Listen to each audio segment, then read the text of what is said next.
Sí, sí, Sí, profe, hágale. profe, hágale. Bueno, mire. Oh, pues.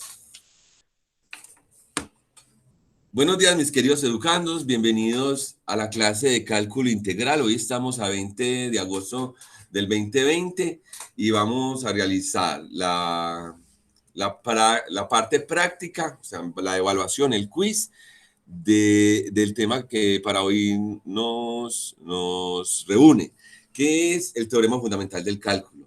Simplemente yo voy a plantear 2 o 3 ejercicios donde usted me demuestre que se interpretó el teorema fundamental del cálculo. Entonces, la evaluación como tal va a ser muy corta. Listo, entonces voy a hacer un pequeño repaso. Aquí tengo mi tablero. Entonces, simplemente voy a recordar, ¿están viendo mi monitor? ¿Sí están viendo mi monitor? Sí, mi querido profesor. Listo, Sí, perfecto. querido profesor. Gracias, mis queridos alumnos.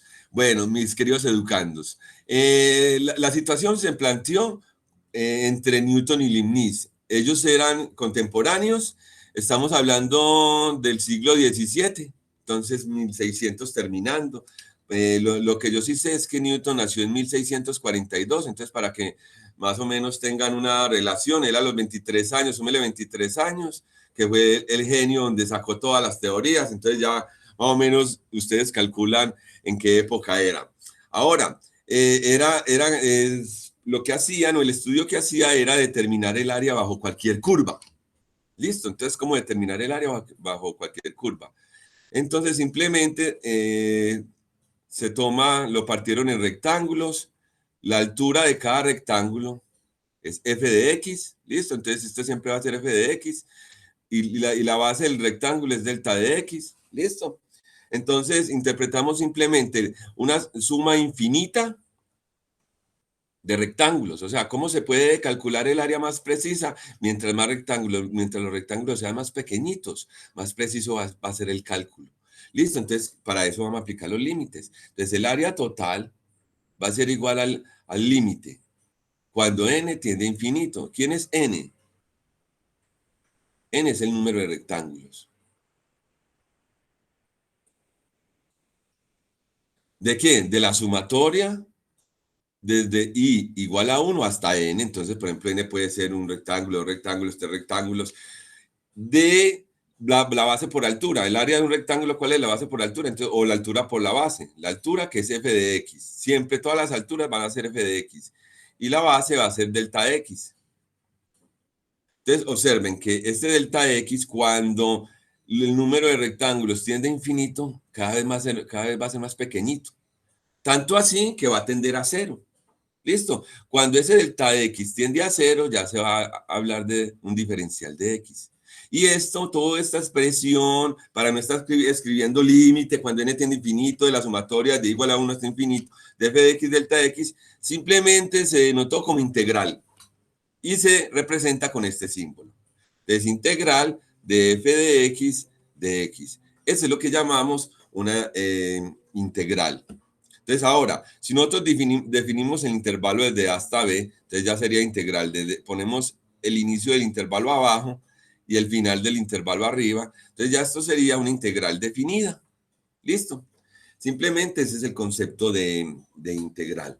Ahora, recordando que si yo tengo una función, su antiderivada se representa como f mayúscula de x. Entonces, ¿qué me dice el teorema fundamental del cálculo? Teorema fundamental. Tiene dos partes. La primera parte me habla pues que si como nosotros aprendimos con la derivada, si yo tengo una función y la derivo, entonces la derivada también va a ser una función. Esa era como una de las consideraciones. Aquí también hay que tener presente eso, que si usted tiene una función y la antideriva o le aplica la antiderivada, va a encontrar otra función. Esa sería como una parte inicial, pero la parte que nos trae acá es que establece la relación con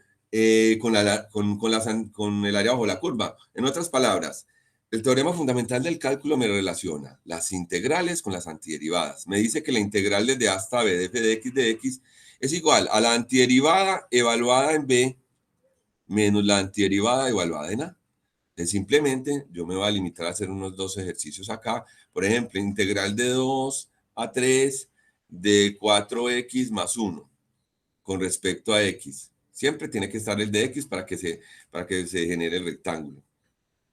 Listo. Entonces, antiderivemos. Entonces, esto me queda igual. La antiderivada de 4X, recuerden, se le suma 1 al exponente. Entonces, me queda a la 2 sobre 2. Más 1, la integral de 1 es X. Y esto lo vamos a evaluar. Entonces, pongo una rayita. Esto es una rayita que ahí me disculpan el pulso. Desde 2 hasta 3. Entonces, desde 2 hasta 3. Entonces, simplemente voy a reemplazar X primero por 3 y lo voy a restar después por 2, cambiando X por 2. Entonces, obtengo que la integral, o sea, que eso es lo que estamos encontrando ahí, el área, ¿cierto? Que entonces el área va a ser igual.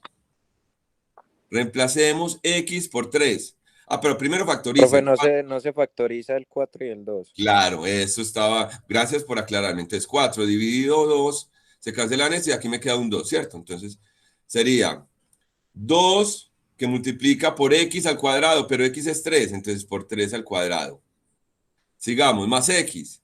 Entonces sería más 3. Yo todo lo voy a colocar entre paréntesis a X para que usted lo identifique. Todo lo que está entre paréntesis es X.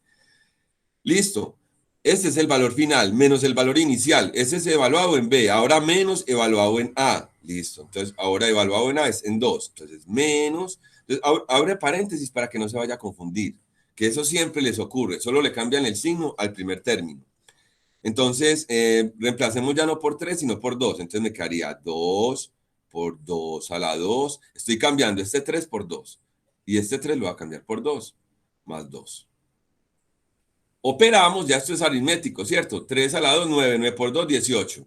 ¿Listo? Entonces tendría aquí 18, acá más 3, acá 2 a la 2, entonces abramos paréntesis, menos 2 a la 2, 2 a la 2, 4, 4 por 2, 8, entonces 8 y aquí más 2. Entonces, ¿qué me quedaría? 8 más 3, 21. Menos 8 más 2, 10. Y 21 menos 10, 11. Entonces, estamos hallando, recuerden, es un área. Entonces, 11 unidades cuadradas. ¿Me hice entender, mis queridos educandos? Sí, querido profesor. Listo, voy a parar el video. Voy a parar el video. Ya, y voy a grabar el videito. Para mí no hay ningún inconveniente siempre grabar los videos. A mí me encanta. Llevo 3.300 para la colección.